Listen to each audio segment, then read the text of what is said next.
കുട്ടികൾക്ക് വേണമെങ്കിൽ നിങ്ങൾ മിഠായിയൊക്കെ വാങ്ങിച്ചു കൊടുത്തോ, പക്ഷെ അതിന്റെ ഹെൽത്തിലേക്ക് ഞാൻ പോണില്ല. എന്നും നിങ്ങളിത് വാങ്ങിച്ചു കൊടുത്താൽ അധികകാലം കുട്ടികൾ ഉണ്ടാവില്ല എന്ന് പറയാണ്. കാരണം ചോക്ലേറ്റുകൾ ഏതുമാകട്ടെ അതിലെ ഏറ്റവും മെയിൻ കണ്ടന്റ് എന്ന് പറഞ്ഞിട്ടുണ്ടെങ്കിൽ അത് പഞ്ചസാരയും ഇതൊക്കെ തന്നെയാണ്. പിന്നെ കുറെ മിക്സ്ഡ് പൗഡേഴ്സാണ്. ഇതൊക്കെ കുറെ കൂടുതൽ കാലങ്ങൾ കുട്ടികളെ കഴിച്ചാൽ, അടിക്കടി കഴിച്ചാൽ, ഇപ്പൊ ചെറിയ മക്കൾക്ക് വരെ കിഡ്നി രോഗമാണ്, ചെറിയ കുട്ടികൾക്ക് വരെ ക്യാൻസറാണ്. നിങ്ങൾ ജസ്റ്റ് ഒന്ന് പോകണം. തിരുവനന്തപുരം മാർസിസിൽ റീജിയണൽ ക്യാൻസർ സെന്ററിൽ എന്റെ മുമ്പിലിരുന്ന കുട്ടികളെ എനിക്ക് ഓർമ്മയുണ്ട്, അവരുടെ ഉമ്മമാർ ഓർമ്മയുണ്ട്. CS സെന്ററിൽ ക്ലാസ് എടുക്കുമ്പോൾ ആ സമയത്ത് ഒരു വല്യമ്മ വന്നിട്ട് പറഞ്ഞത് എന്താണെന്നറിയോ? ഒരു കുട്ടി തളർന്നു കിടക്കുക, ക്യാൻസർ വന്നിട്ട്, ഇതൊന്നും മരിച്ചു കിട്ടാൻ ഉസ്താദേ നിങ്ങൾ ദ്വാരക്കോ എന്നതാണ്.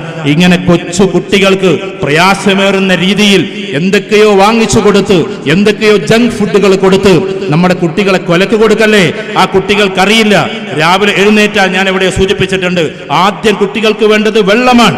ഇതിൽ എത്ര പേരുണ്ട് സ്വന്തം മക്കൾക്ക് എഴുന്നേറ്റിട്ട് കണ്ട് വന്നിട്ട് മദ്രസയ്ക്ക് പോകുന്നതിന് മുമ്പ് ഒരു ഗ്ലാസ് വെള്ളം കുടിപ്പിക്കുന്നവർ? കാരണം ഏകദേശം 7 മണിക്കൂർ 8 മണിക്കൂർ ഈ കുട്ടി കിടന്നുറങ്ങിയിട്ട് അവന്റെ കിഡ്നി ആവശ്യപ്പെടുന്നത് വെള്ളം വേണമെന്നാണ്. എന്നിട്ട് നമ്മൾ കൊടുക്കുന്നത് കട്ടൻ ചായയാണ്. രാവിലെ ഒരു ഗ്ലാസ് വെള്ളം കുടിപ്പിക്കുക എന്നത് ആ കുട്ടിയോട് ചെയ്യാവുന്ന ഏറ്റവും വലിയ കടമയാണ്. കുട്ടികൾക്ക് കിഡ്നി ഫെയിലർ ആകുന്നു, ക്യാൻസർ, ഏർലി ക്യാൻസർ എന്ന് പറയുന്ന സാധനം വരുന്നു. അതേപോലെ തന്നെ ക്യാൻസറിൽ തന്നെ ഏറ്റവും സ്ട്രോങ് ആയിട്ടുള്ള ഈ ബ്ലഡ് ക്യാൻസർ ഏറ്റവും കൂടുതൽ വരുന്നത് കുട്ടികൾക്കാണ്. ഇതൊക്കെ നമ്മുടെ അശ്രദ്ധകളാണ്. അതിന് നമ്മുടെ ബജറ്റുമായി വലിയ ബന്ധമുണ്ട്. കാരണം കുട്ടികൾക്ക് ആഴ്ചയിൽ ഒരു ദിവസം മാത്രമേ ചോക്ലേറ്റ് കൊടുക്കാവൂ, ആഴ്ചയിൽ ഒരു ദിവസമേ ഈ ഐസ്ക്രീം കൊടുക്കാവൂ, ഒരു ദിവസമേ ജങ്ക് ഫുഡ് എന്ന് പറയുന്ന മന്തിയും സാധനം കൊടുക്കാവൂ എന്നാണ് തീരുമാനിച്ചാൽ മതി. അല്ലാതെ എല്ലാ ദിവസത്തിലും ഇത് വാങ്ങിക്കൊടുക്കുമ്പോൾ ഒന്ന് കുട്ടികളെ നമ്മൾ കൊന്നുകൊണ്ടിരിക്കുകയാണ്, നമ്മുടെ ജീവിതം നശിച്ചുകൊണ്ടിരിക്കുകയാണ്. ആരോഗ്യം നമ്മുടെ കുടുംബത്തിലെ ഒരാൾക്ക് നഷ്ടപ്പെട്ടാൽ അതും കൊണ്ട് നമ്മൾ താങ്ങിപ്പോകേണ്ടി വരും.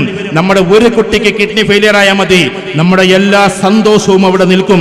ബാക്കി എല്ലാ കുട്ടികളും പഠിക്കാൻ പോകുമ്പോ നമ്മുടെ ഒരു മോൻ മാത്രം കിഡ്നിയുടെ 10 ലക്ഷത്തോളം വരുന്ന അരിപ്പകൾ തകർന്നടിഞ്ഞ് ഇങ്ങനെ കിടക്കുന്നത് കാണുമ്പോ നമ്മൾ വാങ്ങിച്ചു കൊടുത്ത ജങ്ക് ഫുഡിന്റെയും നമ്മൾ കൊടുത്തിട്ടുള്ള കാര്യത്തിന്റെയും ഇപ്പതായി അടുത്തിടെയായി കുട്ടികൾക്ക് ഏറ്റവും ശക്തമായി വരുന്നത് കണ്ണിന്റെ ഐ ഡ്രൈനസ് എന്ന് പറയുന്ന സാധനമാണ്. എൻ്റെ ഒരു സുഹൃത്തുണ്ട്, M.Pharm കഴിഞ്ഞ് PhD കഴിഞ്ഞ ഒരു മെഡിക്കൽ കമ്പനിയിലാണ്.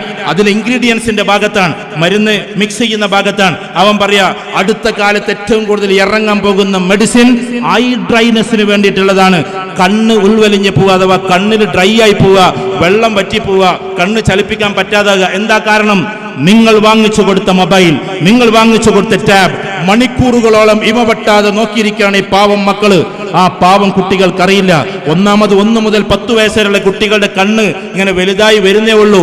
നൈസായ കവിളുകളാണ്, നൈസായ ഇടങ്ങളാണ്. അതൊക്കെ വികൃതമാക്കപ്പെട്ട് കാഴ്ചകൾ നഷ്ടപ്പെട്ട് ഇന്നതായി ഈ സദസ്സിൽ 5 or 8 ആൾക്കാരെ കണ്ണട വെച്ചിരിക്കുന്നുണ്ടാവുള്ളൂ.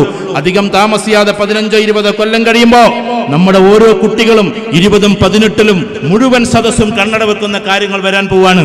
അതുകൊണ്ട് നമ്മുടെ ബജറ്റ് എന്ന് പറയുമ്പോൾ കേവലം സൂക്ഷ്മത മാത്രമല്ല, അത് നമ്മുടെ കുട്ടികളുടെ ആരോഗ്യത്തിന്റെ സൂക്ഷ്മതയാണ്, നമ്മുടെ ആരോഗ്യത്തിന്റെ സൂക്ഷ്മതയാണ്, നമ്മുടെ തന്നെ കുറെ ലോകത്തിന്റെ സൂക്ഷ്മതയാണ്.